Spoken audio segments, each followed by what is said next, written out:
कल्पना कीजिए एक ऐसे इंसान की जो इस दुनिया की हर भौतिक चीज का मालिक है। शानदार बंगला, महंगी गाड़ियां, लग्जरी लाइफस्टाइल और एक चमकदार करियर। उसके पास सब कुछ है सिवाय अंदरूनी सुकून के। ये कहानी है जूलियन मेंटल की, एक सफल वकील जिसकी जिंदगी बाहर से भले ही परफेक्ट दिखती हो, लेकिन भीतर से वो टूट चुका है। एक दिन अदालत में ही अचानक जूलियन को दिल का दौरा पड़ता है। ये हादसा उसकी जिंदगी की दिशा ही बदल देता है। जहां पहले वह नाम, पैसा और पावर के पीछे भागता था, अब वो सवाल करने लगता है, मैं कौन हूं? मैं क्यों हूं? क्या यही मेरी जिंदगी है?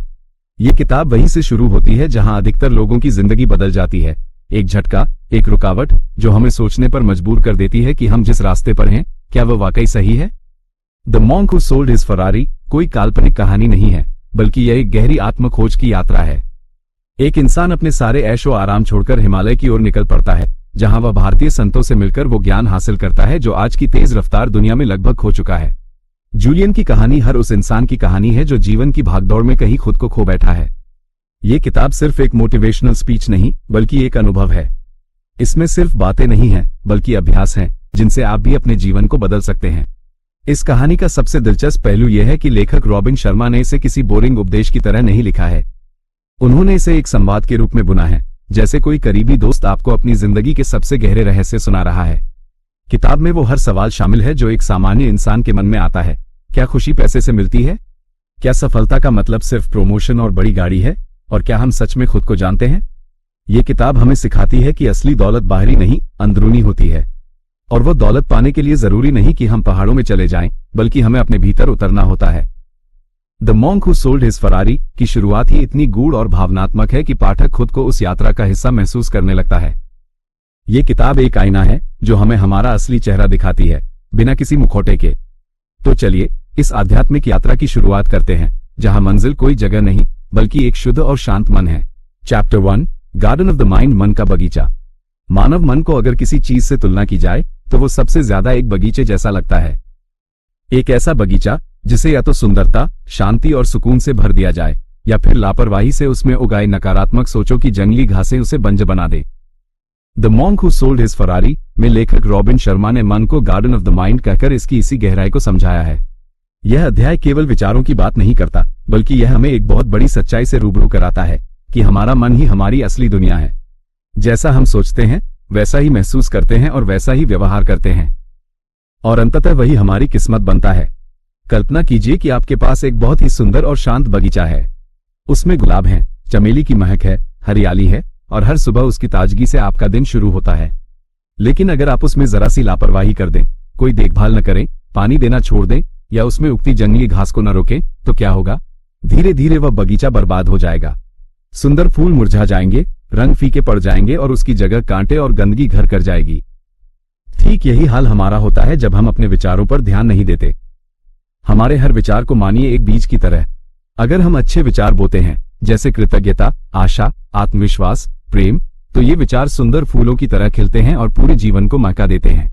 लेकिन अगर हम मन को यूं ही खुला छोड़ दें, तो उसमें डर, चिंता, ईर्ष्या और नफरत जैसे कांटे अपने आप उगाते हैं, और तब जीवन एक ऐसी जगह बन जाता है जहां रहना खुद के लिए भी मुश्किल लगने लगता है। इस अध्याय में एक सुंदर उदाहरण है कि कैसे एक साधारण किसान भी अपने खेत की देखभाल हर रोज करता है। वो सुबह जल्दी उठकर देखता है कि कहीं कोई कीड़ा तो नहीं लग गया, कोई फसल मुरझा तो नहीं रही। अगर कोई घास उगती है तो तुरंत उसे उखाड़ता है। उसी तरह अगर हम हर दिन अपने मन की जांच करें, हर सुबह सोचे कि आज मैं किस तरह के विचारों को अपने अंदर आने दूंगा, तो धीरे धीरे हमारा मन भी उतना ही सुंदर और शांत हो सकता है जितना वह बगीचा। लेकिन आधुनिक जीवन में हमने अपने मन को दूसरों के हवाले कर दिया है। सोशल मीडिया, टीवी, नकारात्मक खबरें, दूसरों की राय, ये सभी जैसे हमारे बगीचे में बिना पूछे जंगली पौधे बो देते हैं, और हम चुपचाप सब सहते रहते हैं। मन को सजाने और संवारने का कार्य अब हमारी प्राथमिकता नहीं रही।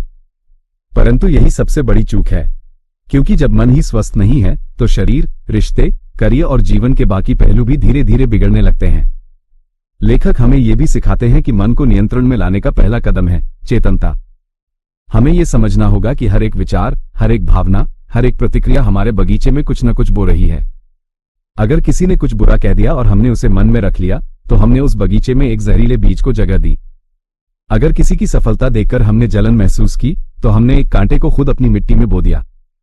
और अगर हमने किसी को दिल से माफ कर दिया, तो हमने एक कोमल फूल को जन्म दिया। इस प्रक्रिया में सबसे महत्वपूर्ण चीज है अनुशासन। हर सुबह कुछ मिनट खुद से जुड़ने के लिए देना, ध्यान लगाना, सकारात्मक किताबें पढ़ना, कृतज्ञता की भावना जगाना, ये सब हमारे बगीचे को सींचने के छोटे छोटे तरीके हैं। जब हम हर दिन थोड़ा थोड़ा करके अपने मन को संभालते हैं तो वो धीरे धीरे इतना शक्तिशाली हो जाता है कि मुश्किल समय में भी हमें टूटने नहीं देता। और यही असली सफलता है, जब मन शांत हो, सोच साफ हो और आत्मा हल्की महसूस करे। कई बार लोग सोचते हैं कि जीवन को बेहतर बनाने के लिए बाहर की दुनिया को बदलना जरूरी है, नौकरी बदलो, शहर बदलो, लोग बदलो। लेकिन किताब यही सिखाती है कि असली परिवर्तन बाहर नहीं, भीतर से शुरू होता है। जब हम अपने विचारों को चुनना सीख जाते हैं तब हम अपनी दुनिया को गहराई से बदल सकते हैं। और इसके लिए हमें किसी और की जरूरत नहीं होती, बस खुद की थोड़ी सी समझ, थोड़ी सी देखभाल और थोड़ी सी निरंतरता चाहिए। गार्डन ऑफ द माइंड केवल एक अध्याय नहीं बल्कि जीवन की एक साधना है। यह हमें सिखाता है कि हमें अपने मन को उतनी ही श्रद्धा से संभालना चाहिए जितना हम किसी मंदिर या पवित्र स्थान को, क्योंकि वहीं से हर भावना, हर निर्णय और हर कर्म की शुरुआत होती है। अगर मन का बगीचा सुंदर है तो जीवन अपने आप सुंदर हो जाएगा। मनुष्य अपने भाग्य का निर्माता है और उसका औजार है उसका मन। जो मन को जीत लेता है वो जीवन को जीत लेता है। इसलिए हर सुबह, हर शाम खुद से एक वादा कीजिए कि आज मैं अपने मन में सिर्फ वही बीज बोऊंगा जो मुझे शांति, प्रेम और आशा की ओर ले जाएं। बाकी सब जंगली घासों को समय रहते उखाड़ दूंगा। यही है सच्ची साधना, यही है सच्चा परिवर्तन, यही है मन का बगीचा, गार्डन ऑफ द माइंड, जिसे जितना सींचोगे उतना ही मकेगा और तुम्हारी पूरी दुनिया को रोशन कर देगा। Chapter 2 10-10-10 rule. कल्पना कीजिए कि आपके सामने कोई निर्णय है, एक ऐसा फैसला जो आपके मन को झकझोर रहा है। दिल एक तरफ खींच रहा है, दिमाग दूसरी तरफ। आप उलझन में हैं, कंफ्यूज हैं, डरे हुए हैं कि कहीं जो फैसला आप लेने जा रहे हैं वो आगे चलकर पछतावा न बन जाए। ऐसे समय में अक्सर हम दूसरों की राय, डर, संदेह और असमंजस के समुद्र में डूब जाते हैं। लेकिन यही वो क्षण होता है जब हमें खुद से जुड़ने की सबसे ज्यादा जरूरत होती है। The monk who sold his Ferrari में एक गूढ़ लेकिन बेहद सरल नियम सिखाया गया है जो ऐसे सभी कठिन क्षणों में हमारे भीतर का उत्तर उजागर करता है। इस नियम को कहते हैं the 10th of October 10 rule. यह नियम कहता है कि जब भी आप कोई निर्णय लेने जा रहे हो, कोई रास्ता चुनने की स्थिति में हो, तो खुद से 3 सरल सवाल पूछिए। अगर मैं ये फैसला लेता हूं तो क्या ये 10 मिनट बाद सही लगेगा? क्या ये 10 महीने बाद भी उतना ही तर्कसंगत लगेगा? और क्या ये 10 साल बाद मुझे गर्व देगा या पछतावा? इन 3 सवालों में जो शक्ति छिपी है वह हमें वर्तमान की उलझनों से निकालकर भविष्य की स्पष्टता में ले जाती है। क्योंकि अक्सर हमारे फैसले तात्कालिक भावनाओं से प्रभावित होते हैं, गुस्सा, डर, क्रोध या आकर्षण। लेकिन जब हम उस फैसले को समय की लंबी रेखा पर रखकर देखते हैं तब सच्चाई सामने आने लगती है। जूलियन की कहानी में भी यही बदलाव आता है। वो जब सब कुछ छोड़कर हिमालय की ओर निकल पड़ता है तब शायद वह फैसला उस समय उसे डरावना या पागलपन लगता हो, लेकिन उसने अपने अंदर झांककर यह सोचा कि क्या यह फैसला 10 साल बाद उसे मानसिक शांति देगा? क्या वो अपने पुराने जीवन के पीछे पछताएगा या एक नई दिशा पाकर खुद पर गर्व करेगा? और उस गहराई से सोचने का ही परिणाम था कि उसने वो कदम उठाया जो उसकी आत्मा को आजादी दे गया। हमारी जिंदगी में रोज ऐसे कई छोटे बड़े फैसले आते हैं। किसी से बहस करनी है या चुप रहना है, नौकरी बदलनी है या नहीं, अपने सपने का पीछा करना है या समाज के कहे अनुसार चलना है, किसी रिश्ते में बने रहना है या आगे बढ़ना है। इन सब का उत्तर कोई बाहर नहीं दे सकता। यह नियम हमें क्षणिक भावनाओं से निकालकर दीर्घकालिक दृष्टिकोण देता है। मानव स्वभाव ही ऐसा है कि हम अक्सर तात्कालिक सुख की ओर भागते हैं। हम चाहते हैं कि आज का दर्द टल जाए, भले ही वो कल एक बड़ी पीड़ा बन जाए। हम टालते हैं, बचते हैं, दबाते हैं। लेकिन यह नियम हमें सिखाता है कि हमें अपने भविष्य के लिए जिम्मेदारी लेनी होगी। अगर कोई फैसला 10 मिनट के लिए अच्छा लगता है लेकिन 10 महीने बाद पछतावा बन जाए तो वो सही नहीं है। अगर कोई बात आज थोड़ी कठिन लगती है लेकिन 10 साल बाद वो हमारे जीवन का सबसे सुंदर मोड़ बन जाए तो वो जरूर की जानी चाहिए। ये नियम हमें अपने भीतर की आवाज से जोड़ता है। ये हमें हमारी आत्मा के उस हिस्से से मिलवाता है जो जानता है कि हमारी भलाई किसमें है। ये हमें पल भर के आकर्षणों से बचाकर स्थायित्व की ओर ले जाता है। और सबसे जरूरी बात, यह नियम हमें साहसी बनाता है। क्योंकि कई बार 10 साल बाद जिस फैसले पर हमें गर्व होता है वो आज सबसे कठिन और डरावना लगता है। लेकिन वही फैसला हमें उस इंसान में बदलता है जो हम वास्तव में बनना चाहते हैं। जैसे एक किसान बीज बोने से पहले सोचता है कि ये फसल कितने महीनों बाद तैयार होगी, वैसे ही हमें भी अपने हर विचार, हर निर्णय के परिणाम की कल्पना करनी चाहिए। जिंदगी कोई तात्कालिक उत्तरों का खेल नहीं है। ये एक लंबी यात्रा है जिसमें हर मोड़, हर रास्ता हमारे भविष्य की दिशा तय करता है। और उस दिशा को सही चुनने का तरीका है 10 मिनट, 10 महीने और 10 साल की गहराई से सोचना। जब भी आप किसी ऐसे मोड़ पर खड़े हों जहां कुछ समझ न आए तो थोड़ी देर आंखें बंद कीजिए गहरी सांस लीजिए और खुद से वो 3 सवाल पूछिए। जवाब जरूर मिलेगा, शायद तुरंत नहीं, लेकिन अंदर से उठने वाली हल्की सी भावना, कोई छोटा सा संकेत या कोई पुरानी याद आपको रास्ता दिखा देगी। और जब आप ये नियम बार बार अपनाएंगे तो आपके भीतर निर्णय लेने की शक्ति विकसित होगी। आप भटकने की जगह स्थिरता महसूस करेंगे, और यही वो स्थिति है जहां से असली आत्मिक विकास शुरू होता है। The 10th of October 10 rule कोई गणित का फॉर्मूला नहीं है, ये आत्मा की गणना है। ये हमें खुद से जोड़ने वाला एक आईना है, जिसमें हम न सिर्फ अपना आज बल्कि अपना भविष्य भी देख सकते हैं। यह नियम हमें सतह से गहराई में ले जाता है और वहीं से जन्म लेती है एक सशक्त, स्पष्ट और सच्ची जिंदगी। यही वो तरीका है जिससे हम हर मोड़ पर अपने मन का मार्गदर्शन कर सकते हैं, शांति, समझदारी और संकल्प के साथ। Chapter 3 kaizen, continuous improvement. कल्पना कीजिए कि आपके जीवन की हर सुबह पहले से थोड़ी बेहतर हो। आप वैसा कोई बड़ा बदलाव नहीं करते, कोई धमाकेदार शुरुआत नहीं करते, बस हर दिन खुद को एक छोटे से कदम से आगे बढ़ाते हैं। कोई क्रांति नहीं, बस लगातार छोटी छोटी जीतें। यही है काइजन का असली मतलब, निरंतर सुधार की वो प्रक्रिया जो शांत होती है लेकिन भीतर गहराई से बदलाव लाती है।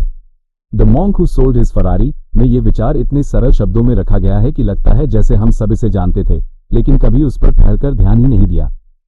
काइजन हमें सिखाता है कि महानता कोई एक दिन में नहीं मिलती और आत्मा की चमक भी किसी त्वरित उपाय से नहीं आती। ये एक यात्रा है जो रोज के छोटे, ठोस कदमों से ही पूरी होती है। जब जूलियन ने अपने जीवन को पूरी तरह बदलने का निर्णय लिया तो उसने एक रात में ही अपने विचार नहीं बदले थे।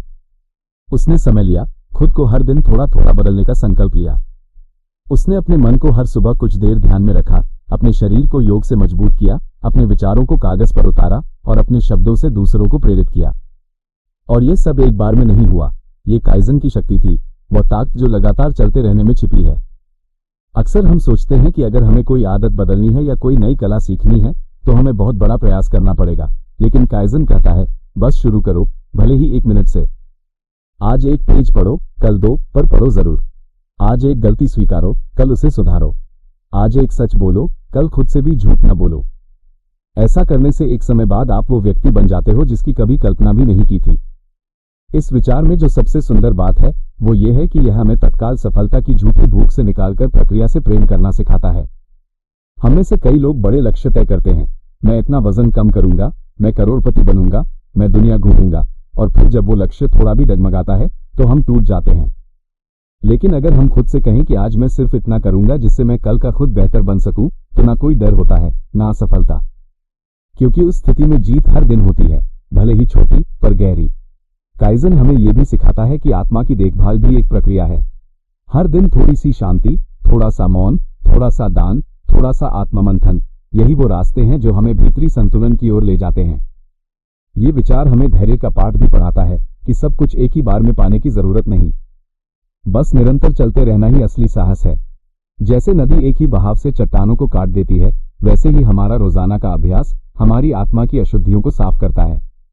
इस नियम का सबसे भावुक पक्ष यह है कि यह हमें खुद से प्रेम करना सिखाता है। जब आप खुद को रोज थोड़ा बेहतर बनाते हैं तो आप खुद को स्वीकार करना भी सीखते हैं। आप अपनी कमजोरियों को दंड नहीं देते, बल्कि उन्हें सुधारने का रास्ता ढूंढते हैं। आप खुद पर कठोर नहीं होते, लेकिन लापरवाह भी नहीं। आप हर दिन खुद से ये पूछते हैं, क्या मैं आज उस दिशा में एक कदम चला जो मुझे अपने जीवन के अर्थ के करीब ले जाए?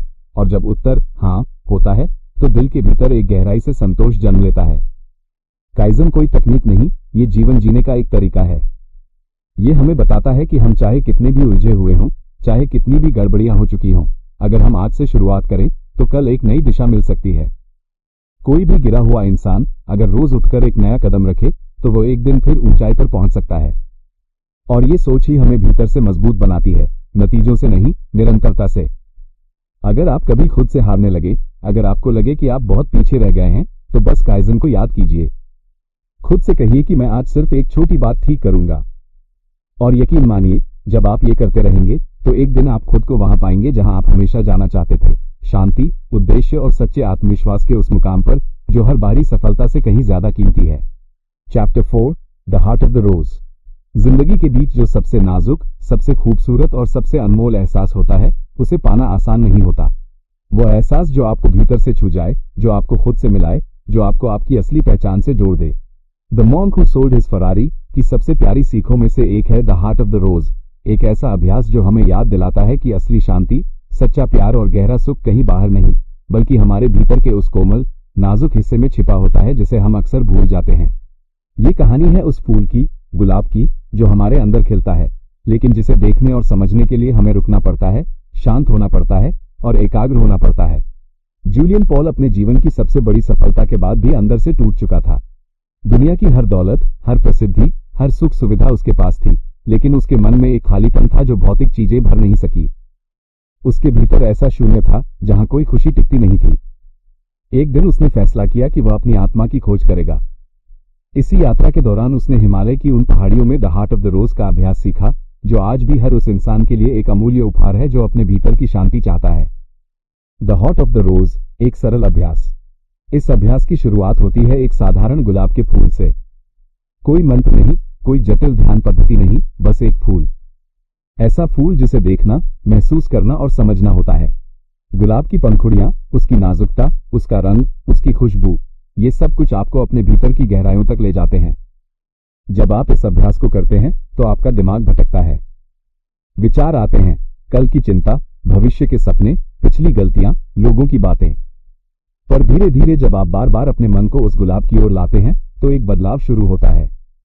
आपका ध्यान केंद्रित होता है, आपका मन शांत होता है और आपकी आत्मा खिलने लगती है। ये ध्यान की प्रक्रिया आपको अब के पल में जीना सिखाती है। न तो अतीत की कोई परछाई आपके मन को घेरती है, न भविष्य की कोई चिंता आपके दिल को बेचैन करती है। आप बस उस गुलाब के साथ होते हैं, उसी के रंगों और खुशबू के साथ, उसी की नाजुकता को महसूस करते हैं। और इस अनुभव के साथ आपकी आत्मा की गहराई से एक सुकून उठता है, एक शांति भर जाती है जो बाहर से कभी नहीं मिल सकती। आपको एहसास होता है कि आपकी आत्मा के भीतर एक ऐसा कोना है जो हमेशा से शांत, स्थिर और सुंदर था। बस हमने उसे अनदेखा कर दिया था, जीवन की भागदौड़ में खो दिया था। द हार्ट ऑफ द रोज आपको सिखाता है कि जीवन की सबसे बड़ी ताकत बाहर की भागदौड़ या परिस्थितियों को नियंत्रित करने में नहीं, बल्कि भीतर की स्थिरता को पकड़ने में है। जब आपके भीतर शांति होती है तो आप दुनिया की किसी भी हलचल से प्रभावित नहीं होते। आप अपने डर, अपनी बेचैनी और अपनी अनिश्चितताओं से ऊपर उठ जाते हैं। आप अपने आप को वैसे ही देख पाते हैं जैसे आप सच में हैं, बिना किसी दिखावे के, बिना किसी बहाने के, बस सच में। इस अभ्यास के जरिए जूलियन ने वह पाया जिसकी उसे बार बार तलाश थी, एक ऐसा गहरा और सच्चा संबंध जो किसी बाहरी चीज से नहीं, बल्कि खुद से जुड़ने का था। यही सच्ची आजादी होती है।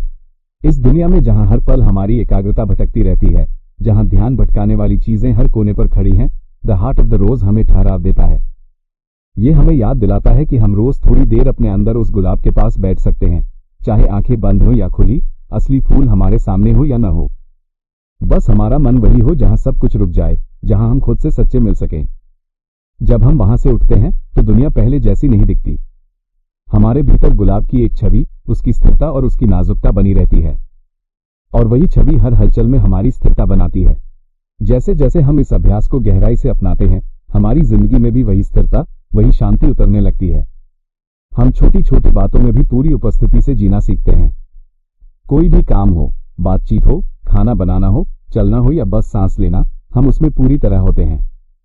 यही उपस्थिति और जागरूकता हमारी आत्मा को खिलाती है। गुलाब की पंखुड़ियों के समान हमारा मन भी नाजुक होता है, और जब हम उसे ध्यान देते हैं तो वो खिल उठता है। द हार्ट ऑफ द रोज हमें अपने भीतर के उस कोमल हिस्से से जुड़ने का तरीका सिखाता है जो हर रोज की भागदौड़ में दब जाता है। ये हमें धैर्य और प्रेम सिखाता है, खुद के प्रति प्रेम, अपनी कमजोरियों के प्रति सहानुभूति और अपने सफर के प्रति सम्मान। हम सीखते हैं कि हम जैसे भी हैं वैसा स्वीकार करना और उससे प्यार करना सबसे बड़ा उपहार है। इस अभ्यास के जरिए हम खुद को अंदर से मजबूत करते हैं।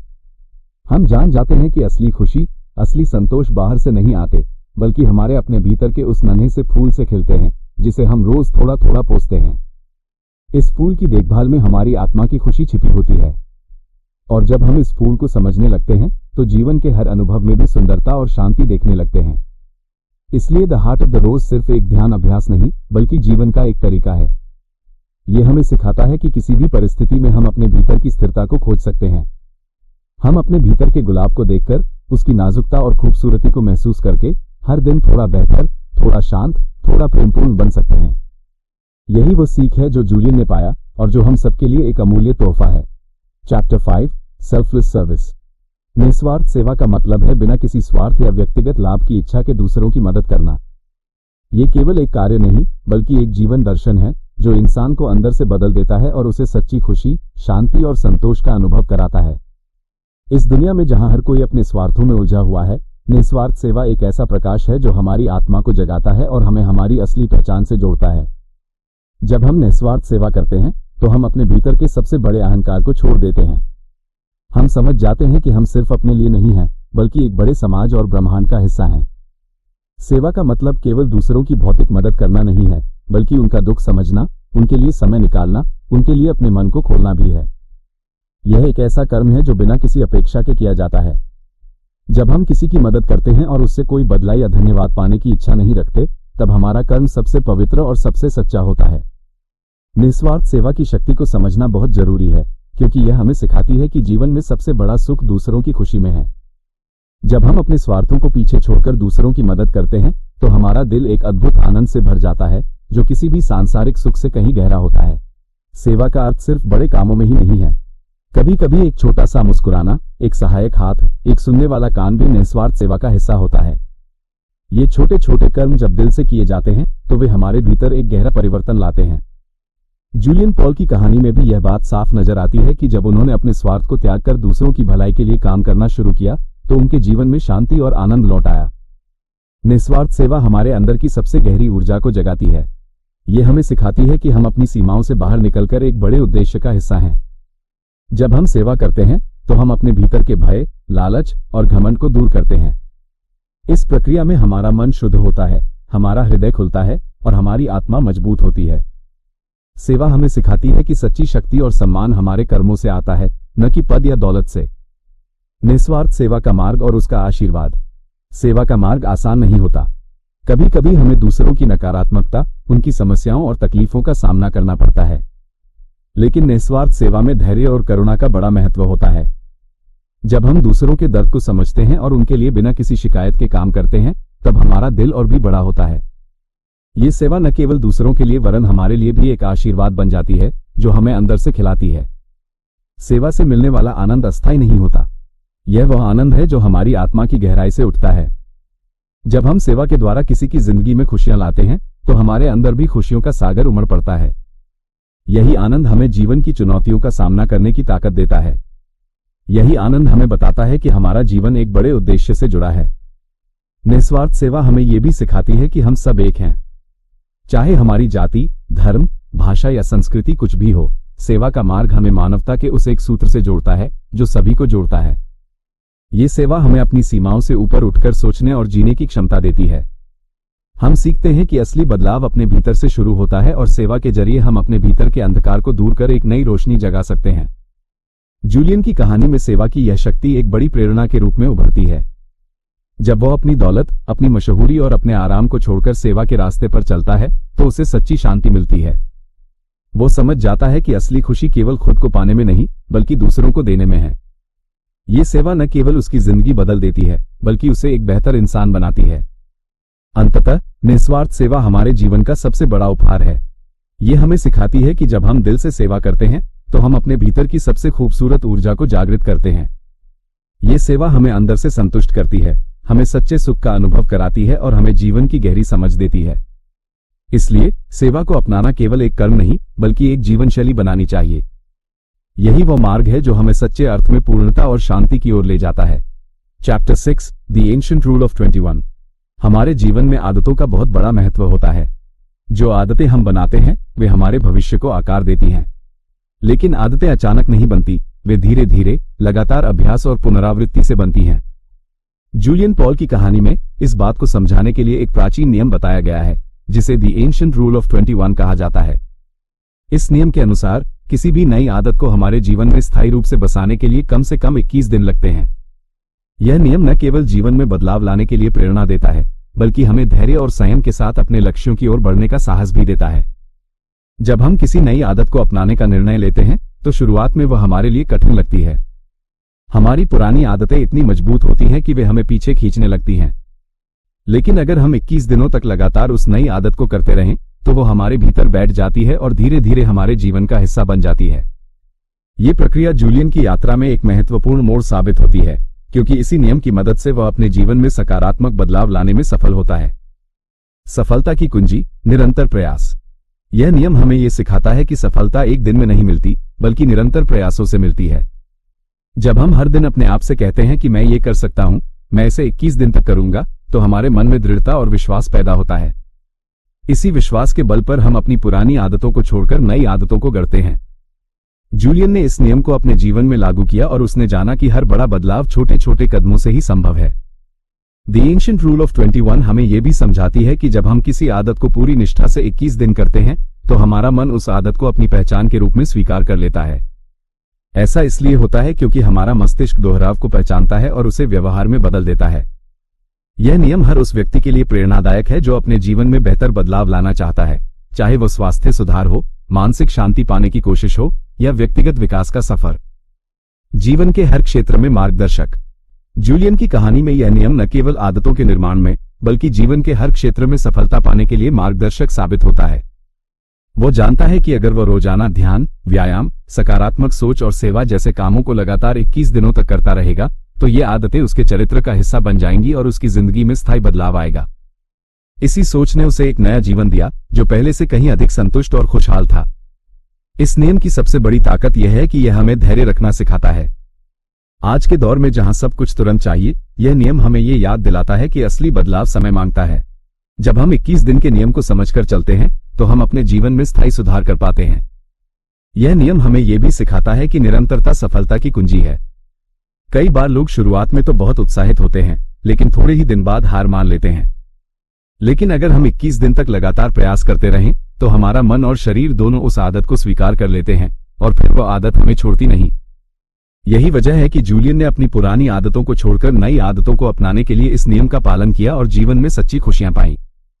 द एंशिएंट रूल ऑफ 21 सिर्फ आदत बनाने तक सीमित नहीं है। यह नियम हमें जीवन में किसी भी सकारात्मक बदलाव को अपनाने के लिए प्रेरित करता है। चाहे वो पढ़ाई हो, कामकाज में सुधार हो, रिश्तों में सुधार हो या खुद को मानसिक और शारीरिक रूप से बेहतर बनाना हो, इस नियम को अपनाकर हम बड़ी सफलता हासिल कर सकते हैं। यह नियम हमें यह विश्वास भी देता है कि हम अपने जीवन को बदल सकते हैं, बस जरूरत है तो सही दिशा में निरंतर प्रयास करने की। जूलियन की कहानी हमें यही सिखाती है कि जीवन में स्थायी परिवर्तन तभी आते हैं जब हम धैर्य के साथ अपने छोटे छोटे कदमों को जोड़ते रहें। 21 दिन का यह नियम एक संकल्प है जो हमें निरंतर प्रगति की ओर ले जाता है। जब हम इस नियम को अपनाते हैं, तो हम अपने जीवन को नई दिशा देते हैं और अपने सपनों को सच करने के लिए मजबूती से आगे बढ़ते हैं। अंत में द एंशिएंट रूल ऑफ 21 हमें यही सिखाती है कि कोई भी बड़ा बदलाव या सफलता अचानक नहीं मिलती। इसके लिए निरंतरता, धैर्य और समर्पण चाहिए। 21 दिन तक किसी नई आदत को अपनाकर हम अपने जीवन में चमत्कार ला सकते हैं। यह नियम हमें उम्मीद और प्रेरणा देता है कि हम अपने जीवन को बेहतर बना सकते हैं और एक नई शुरुआत कर सकते हैं। यही वो संदेश है जो the monk who sold his Ferrari के इस हिस्से से हमें मिलता है कि हर नया सफर एक छोटे कदम से शुरू होता है और 21 दिन के नियम से वो सफर आसान और सार्थक बन जाता है। Chapter 7, death as an adviser. हम सभी जानते हैं कि जीवन का अंत अवश्य आता है, लेकिन फिर भी हम मौत के बारे में सोचने से बचते हैं। यह एक ऐसा विषय है जिसे अक्सर टाला जाता है, क्योंकि मौत का सामना करना हमारे लिए भय और अनिश्चितता लेकर आता है। लेकिन क्या होगा अगर हम मौत को एक सलाहकार की तरह देखें, एक ऐसे गुरु की तरह जो हमें जीवन की असली कीमत बताता है और यह समझाता है कि हमारे पास कितना सीमित समय है। डेथ एज एन एडवाइजर का यही मूल संदेश है। यह हमें याद दिलाता है कि मौत से डरने के बजाय हमें उससे सीख लेकर अपनी जिंदगी को सही दिशा में जीना चाहिए। जब हम मौत को एक सलाहकार की तरह अपनाते हैं, तो हम अपने जीवन की प्राथमिकताओं को पुनः व्यवस्थित करते हैं। अक्सर हम दिन प्रतिदिन की भाग दौड़ में अपने सपनों और इच्छाओं को भूल जाते हैं। हम अनंत काल के भ्रम में उलझे रहते हैं और सोचते हैं कि समय बहुत है। लेकिन मौत की सच्चाई हमें जगा देती है। जब हम सोचते हैं कि हमारा समय सीमित है और किसी भी दिन हमारा सफर खत्म हो सकता है, तो हम अपने हर दिन की कीमत समझने लगते हैं। हम अपने रिश्तों को महत्व देने लगते हैं, अपनी सेहत का ख्याल रखने लगते हैं और सबसे बढ़कर अपने सपनों को पूरा करने के लिए लगन से काम करने लगते हैं। जूलियन पॉल की कहानी में भी यही दिखाया गया है। जब उसे अपनी मौत का सामना करना पड़ा, तब उसने अपनी पूरी जिंदगी पर विचार किया। उसने जाना कि उसने कितने अवसर खो दिए, कितने रिश्ते अधूरे छोड़ दिए और कितनी बार वह अपनी खुशियों को टालता रहा। मौत ने उसे एक सलाह दी, तुम्हें जिंदगी को सही मायने में जीना होगा, क्योंकि वक्त सीमित है। यह सच्चाई उसे अंदर तक हिला गई और उसने जीवन में बदलाव लाने का फैसला किया। उसने सीखा कि जीवन को पूरी तरह से जीना है, न कि सिर्फ सांसें लेना है। मौत से मिलती यह सीख हमें भयभीत नहीं करती, बल्कि हमें मजबूत बनाती है। जब हम जानते हैं कि हमारे पास सीमित समय है, तो हम अपने जीवन में निर्णय जिम्मेदारी से लेने लगते हैं। हम अपने सपनों को टालना छोड़ देते हैं और अपने प्रयासों को केंद्रित करते हैं। यह विचार हमें निरंतर सुधार और विकास के लिए प्रेरित करता है। हर दिन को एक नया अवसर मानकर हम अपनी जिंदगी को बेहतर बनाने की दिशा में काम करते हैं। मौत का विचार हमें वर्तमान में जीना सिखाता है। हम अपनी जिंदगी के छोटे छोटे पलों की कदर करना शुरू करते हैं। एक बच्चे की हंसी, प्रकृति की सुंदरता, दोस्तों और परिवार के साथ बिताया समय। हम समझते हैं कि ये छोटे छोटे क्षण हमारे जीवन को सार्थक बनाते हैं। मौत का साया हमें हर पल की अहमियत समझाता है, जिससे हम जिंदगी की प्रत्येक घड़ी को पूरी ऊर्जा और ध्यान से जीते हैं। मृत्यु हमें हमारे डर और चिंताओं से भी लड़ना सिखाती है। अक्सर हम अपने भविष्य को लेकर चिंतित रहते हैं और अपनी खुशियों को टालते हैं, लेकिन जब हम मौत की सच्चाई को स्वीकार करते हैं तो हम अपने भय से ऊपर उठ जाते हैं। हम अपने अंदर की हिम्मत और साहस को पहचानते हैं। ये हमें यह विश्वास देता है कि चाहे जीवन में कितनी भी कठिनाइयां आए, हम उनका सामना कर सकते हैं, क्योंकि हमारा समय कीमती है और हमें उसे बर्बाद नहीं करना चाहिए। प्राथमिकताएं और जीवन का सच्चा अर्थ। मौत हमें यह भी सिखाती है कि जीवन में क्षमा, प्रेम और दया का महत्व कितना बड़ा है। जब हम जानते हैं कि हमारी जिंदगी अंतर्निहित है, तो हम अपने भीतर के घावों को भरने और अपने रिश्तों को सुधारने की कोशिश करते हैं। हम दूसरों के प्रति सहानुभूति और समझदारी दिखाने लगते हैं। ये सोच हमारे अंदर आध्यात्मिक शांति और संतोष लाती है। मौत का विचार हमें हमारी असली प्राथमिकताएं दिखाता है। हम समझते हैं कि धन, दौलत और भौतिक सुख अस्थायी हैं। असली खुशी और संतोष तो हमारे भीतर की शांति, हमारे संबंध और हमारे कर्मों में निहित है। ये सोच हमें अपने जीवन को आध्यात्मिक और अर्थपूर्ण बनाने के लिए प्रेरित करती है। हम अपने जीवन के उद्देश्य को खोजते हैं और अपने सपनों के पीछे पूरी मेहनत से लग जाते हैं। इस तरह मौत हमारे लिए सबसे बड़ा सलाहकार बन जाती है। वो हमें सचेत करती है कि हमें हर दिन को पूरी तरह से जीना चाहिए, अपने समय का सदुपयोग करना चाहिए और अपने जीवन को अर्थपूर्ण बनाना चाहिए। मृत्यु की चेतना से जुड़कर हम अपने जीवन में बदलाव ला सकते हैं, अपने सपनों को साकार कर सकते हैं और सच्चे अर्थों में सफल हो सकते हैं। इस गहन और जीवन बदल देने वाले विषय पर यदि आपको यह वीडियो पसंद आया हो तो कृपया हमारे चैनल को सब्सक्राइब करें।